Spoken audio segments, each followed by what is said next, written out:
오늘 제목은 주님 안에서 함께 지어져가는 하나된 교회라는 제목으로 이 말씀 함께 나누고 기도합니다. 최근에 신조어 가운데 먹방이라는 신조어가 있습니다. 이 먹방이라는 것은 먹는 방송을 말하고 있죠.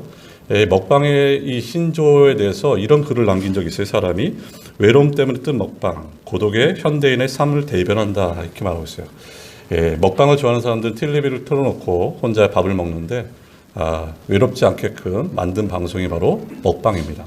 공방도 있습니다. 공방이라는 것은 공부하는 방송인데 고시 준비, 또 자격증 시험 이렇게 외롭게 공부하는 사람들이 당신은 홀로가 아니다 하면서 만든 방송이 바로 공방이에요.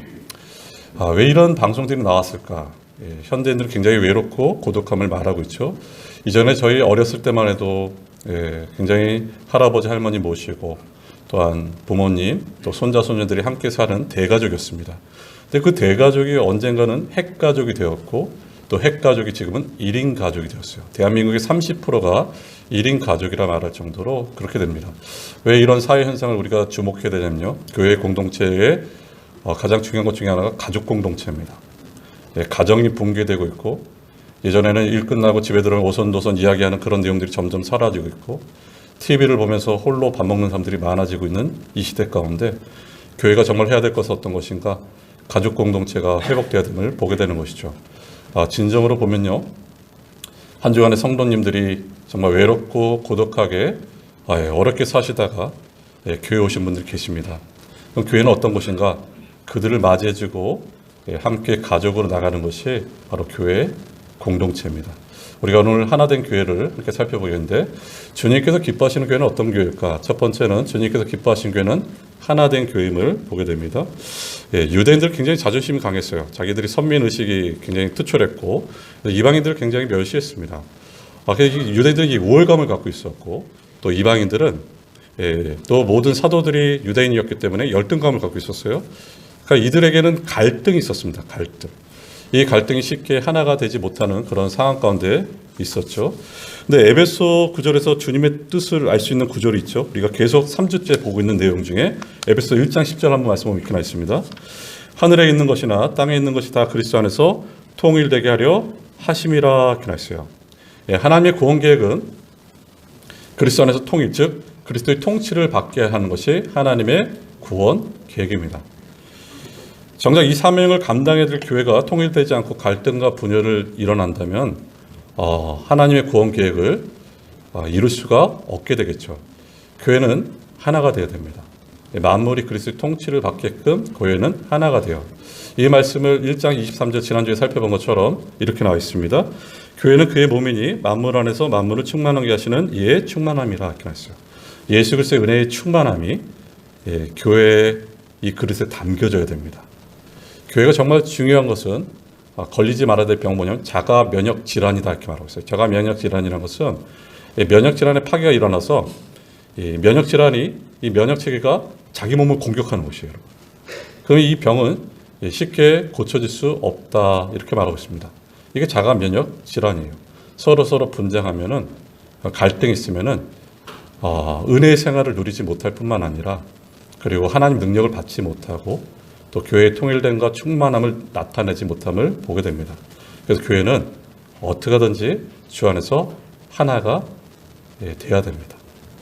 그래서 1장 오늘 11절 말씀 보시면 이렇게 나와 있습니다. 1장 11절입니다. 그러므로 생각하라. 너희는 그때 육체로는 이방인이요 손으로 육체에 행한 할례를 받은 무리라 칭하는 자들로부터 할례를 받지 않은 무리라 칭함을 받는 자들이라 이렇게 나와 있어요. 에베소 교회, 이방인 교회들은 조금 전에 말씀드린 것처럼 굉장히 열등감에 시달릴 수 있었고 또 유대인 교회들이 무시했습니다. 저들은 할례도 받지 않았다 이렇게 무시했어요.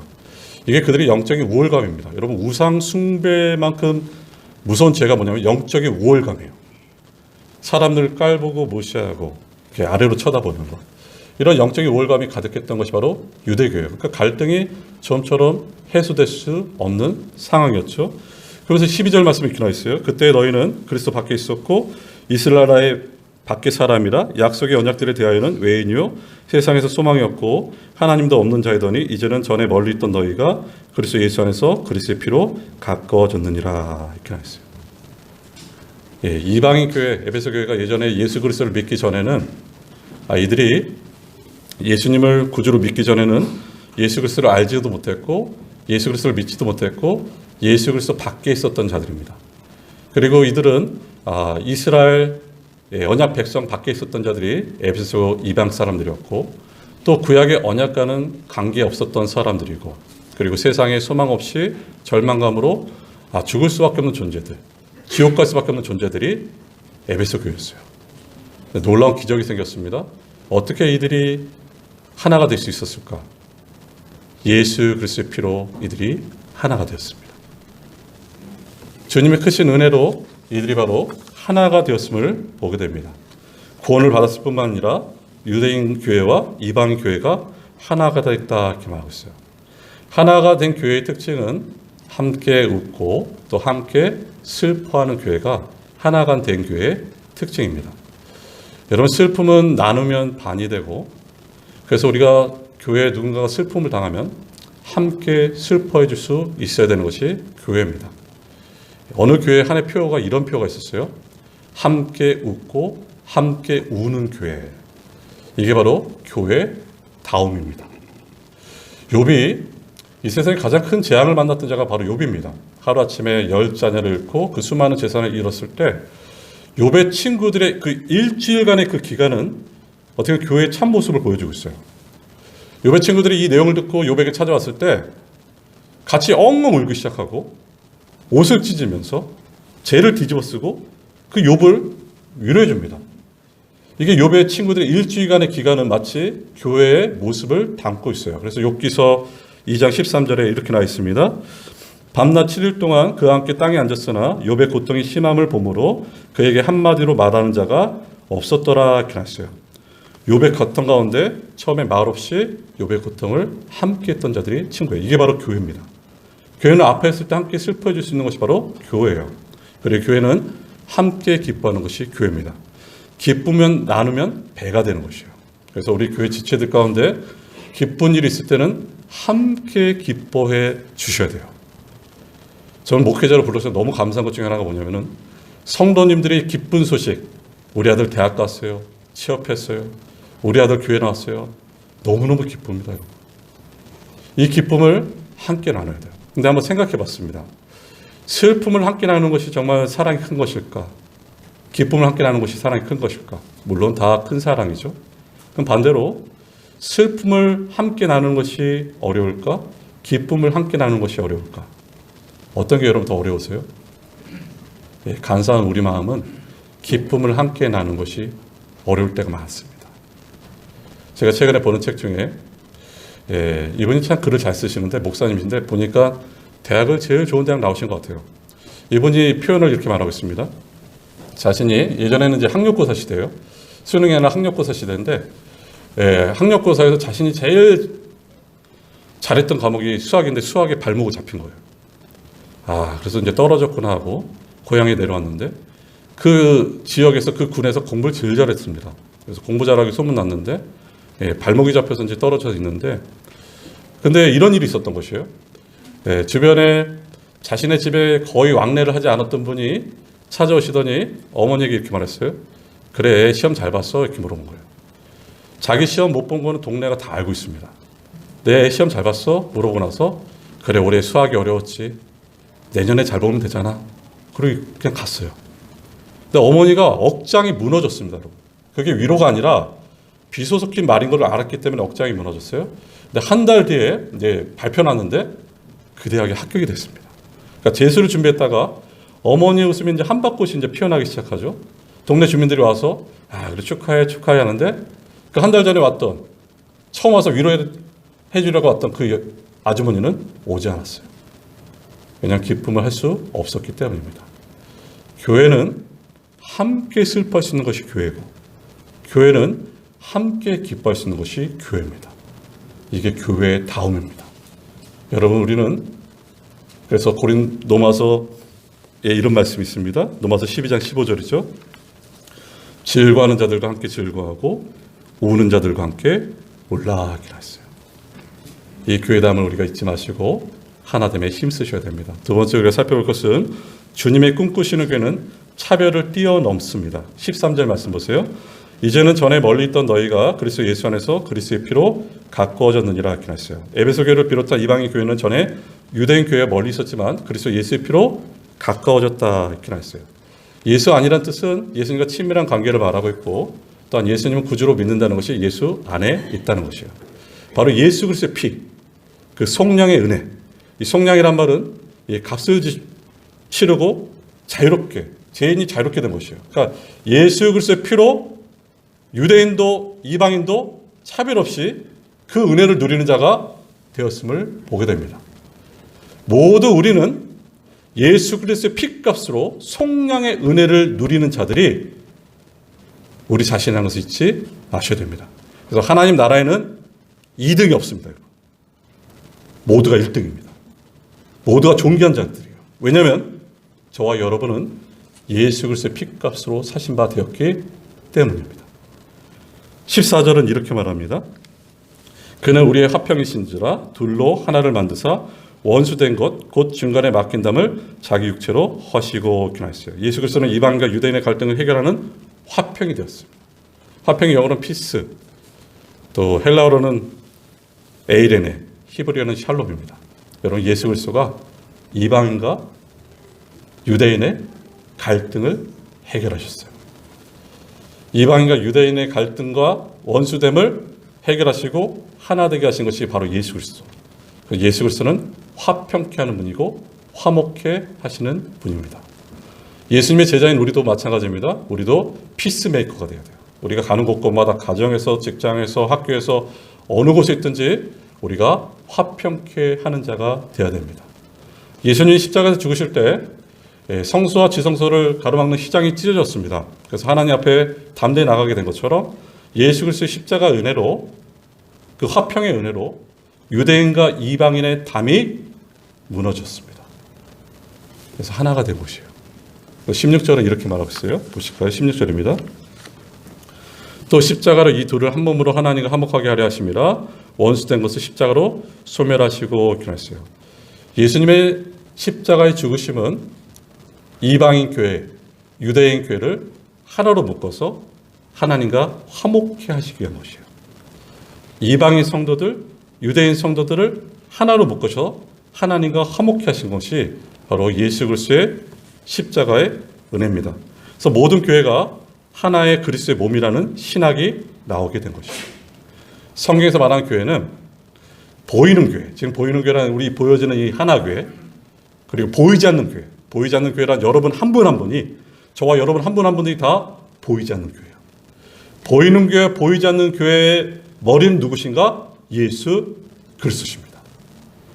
이게 바로 공교회고 이게 보편교회고 전 세계에 두루 퍼져 있는 교회를 말하고 있어요.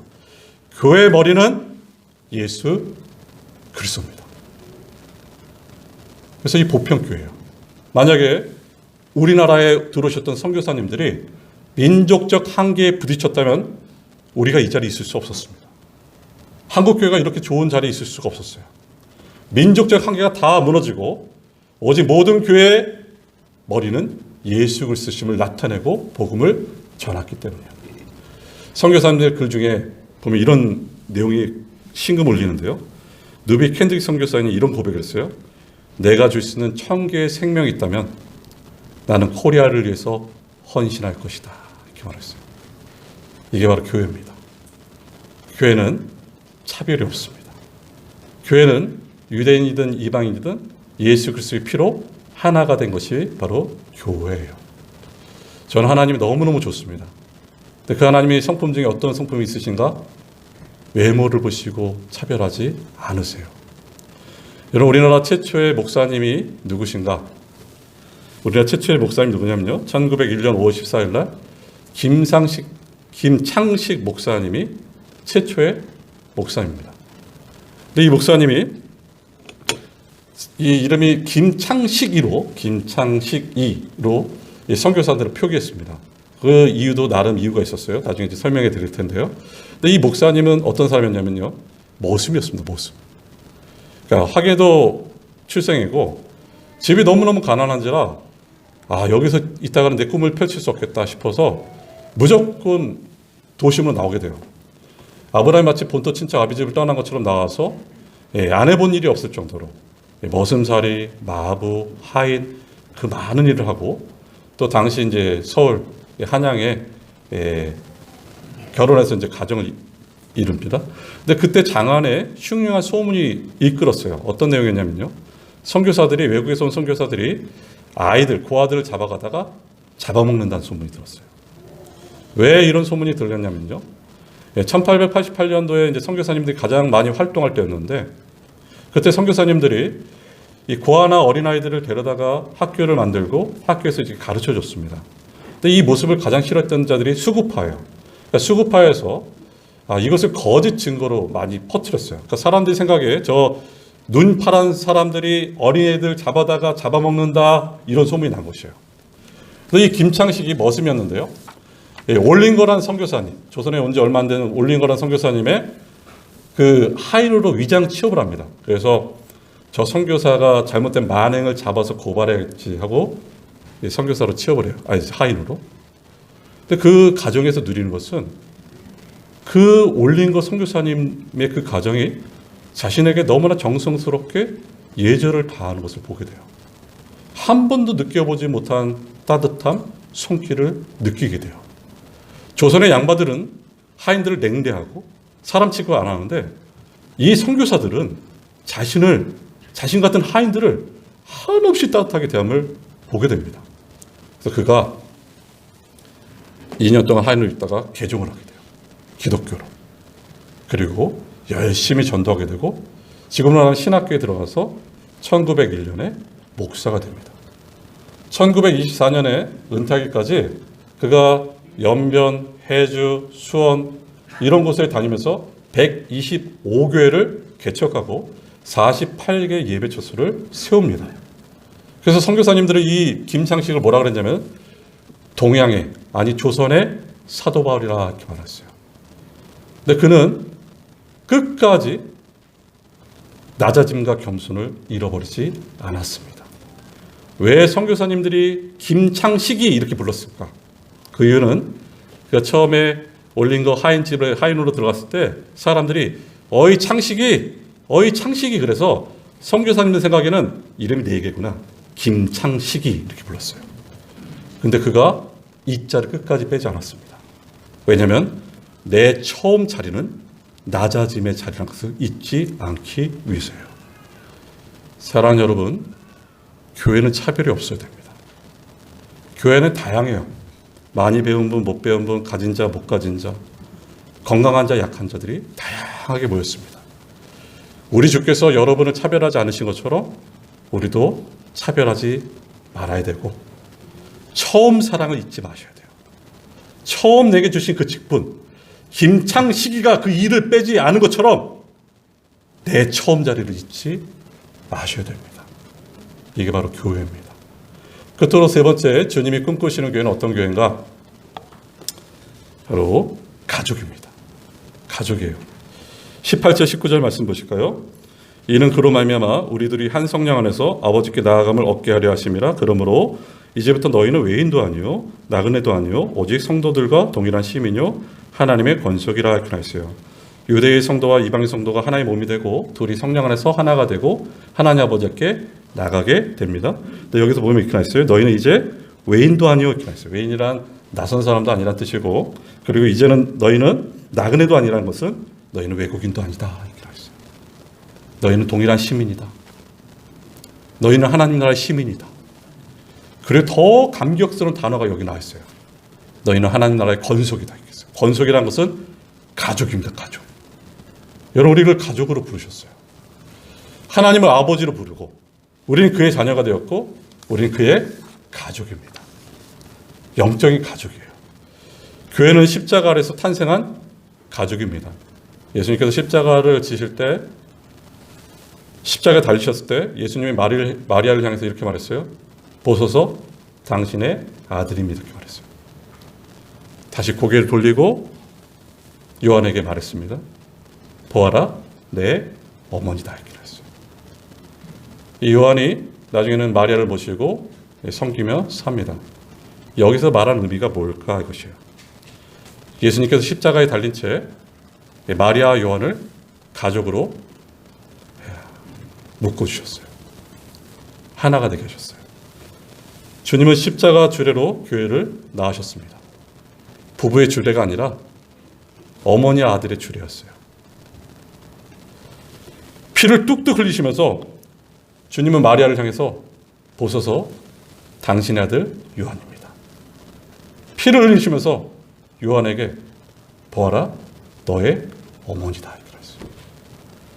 예수 안에서 어머니가 아니었던 자가 어머니가 되고 아들이 아니었던 자가 아들이 되고 가족이 아닌 자가 가족이 된 것이에요.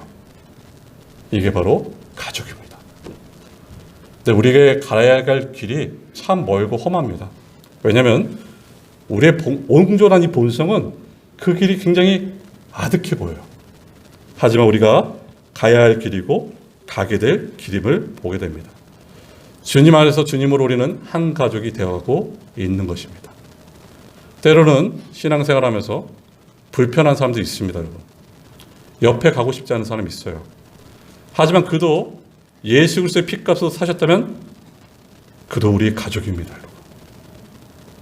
나도 못나고 너도 부족하지만 주님 때문에 서로를 인정하고 서로를 섬기고 서로를 사랑하는 것이 가족입니다. 여러분, 가족이 뭡니까? 가족은 허물을 덮어주는 것이고 함께 아파하고 함께 기뻐하고 칭찬해주고 격려해주고 세워주는 것이 가족이에요. 여러분, 우리 하나교회가 이런 가족 되기를 바랍니다. 교회 올 때마다 다시 새 힘을 얻기를 바라는 것이에요. 찔려서 상처받고 아파하는 것이 아니라 일주일 동안 고독하고 외롭고 힘든데 교회 왔더니 이 가족 공동체로 말미암아 다시 새 힘을 얻는 것이 가족이에요. 가족. 십자가로 우리를 엮어주셨어요. 십자가로. 너는 내 아들이고 너는 내 딸이다. 이게 바로 교회는 가족입니다. 그래서 20절 말씀 보세요. 이렇게 나와있죠. 너희는 사도들과 선지자 터 위에 세우심을 입은 자라. 그래서 예수께서 친히 모퉁이 돌이 되셨느니라. 교회는 사도들과 선지자의 터 위에 세워졌습니다. 이 사도들과 선지자들의 얘기는 진리, 말씀, 성경의 터 위에 세워진 것이 교회예요. 어떤 것도 이 진리를 훼손할 수가 없습니다. 그리고 가장 기초인 모퉁이 돌 대신 예수 그리스도에 세워졌어요. 모퉁이 돌은 건물과 건물, 건물의 벽과 벽을 연결하는 가장 중요한 돌이 모퉁이 돌이에요. 유대인 교회도 이방 교회도 이 모퉁이 돌로 세워진 것이 바로 교회입니다. 교회에서 제일 중요한 것이 뭘까요? 여러분, 교회에서 제일 중요한 것은 예수님만 높아져야 됩니다. 우리 모든 시선과 초점이 예수님께 가야 돼요. 예수님을 최고로 여기는 것이 교회예요.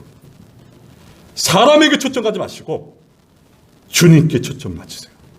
주님만을 높이고 주님만을 사랑하는 것이 바로 교회의 다음입니다.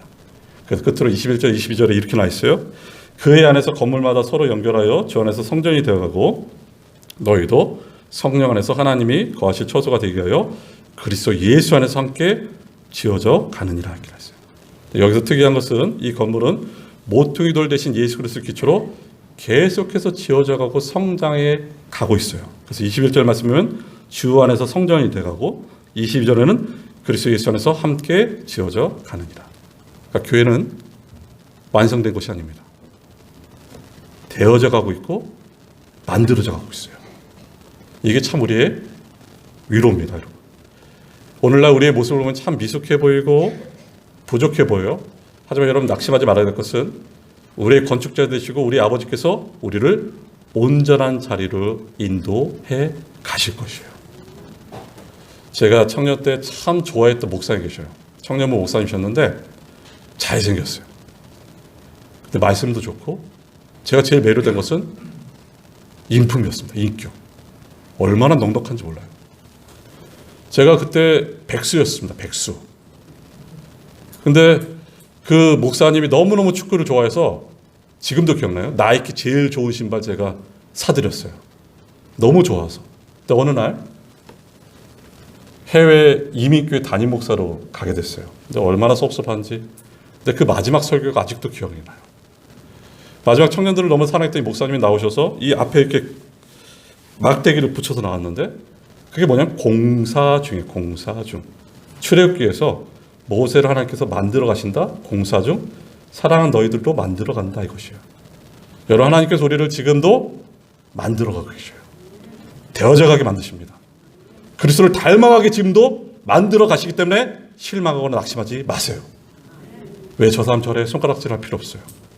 우리의 판단자는 오직 주님이십니다. 주님 우리를 만들어 가셔요.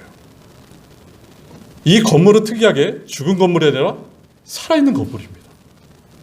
예수 그리스도를 기초로 성도가 서로 하나가 되어서 함께 건강하게 지어져 가요.